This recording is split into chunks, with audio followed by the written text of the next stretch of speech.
वारुदादा सोनवणे उपस्थित आहे. वारुदादानं कधी काळी एक कविता लिहिली होती, स्टेज नावाची. काळात स्टेज मिळत नव्हतं म्हणून त्या काळातल्या कवीची वेदना वारुदादानं लिहिली.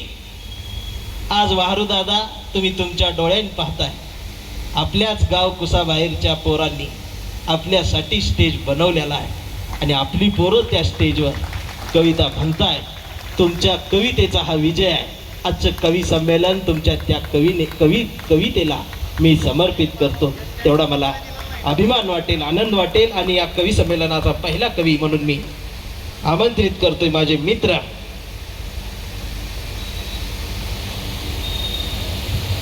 नगरच्या मातीतून आलेले पाथर्डीचे लक्ष्मण दादा खेडकर यांना जोरदार टाळ्यांच्या गजरात आपण या ठिकाणी त्यांना आमंत्रित करतोय.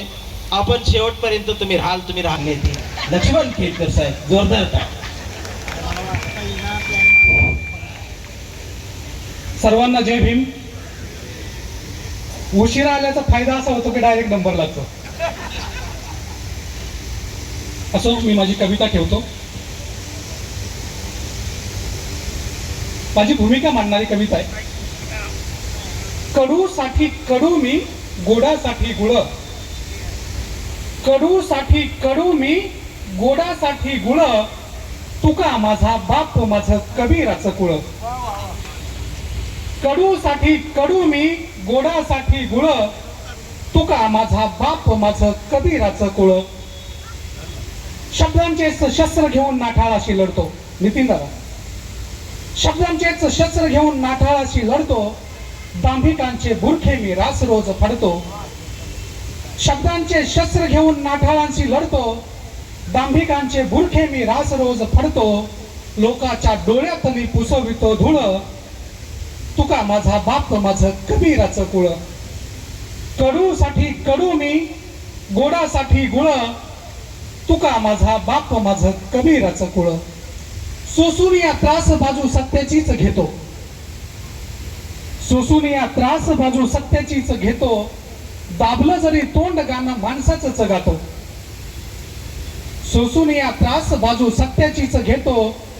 दाबलं जरी तोंड गाणं माणसाचंच गातो. बुद्धांच्या विचाराची त्यात पाळमुळं, बुद्धांच्या विचाराची त्यात पाळमुळं.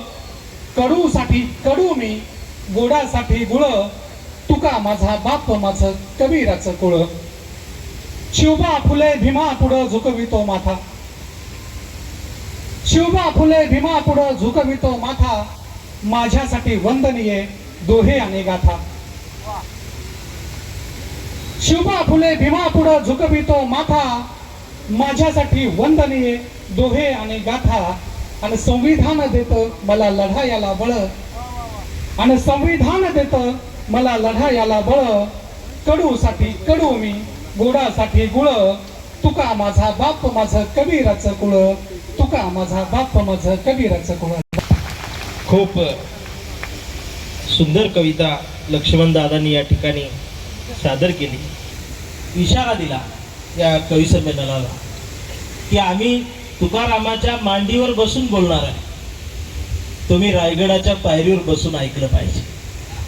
जोपर्यंत हा संवाद होत नाही तोपर्यंत काहीच होत नाही. आणि बऱ्याच दिवसानंतर आधी ज्यांची भाषणं झाली ती सगळी थांबल्या.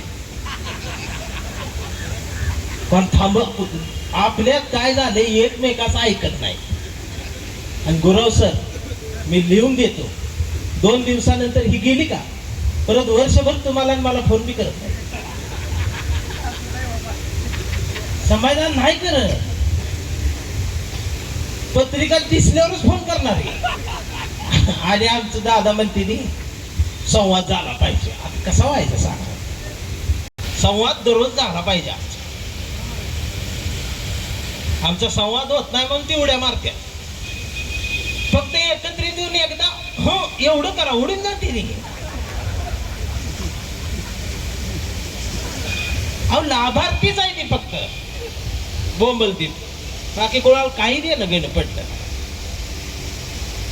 आणि ते आता बंद करा.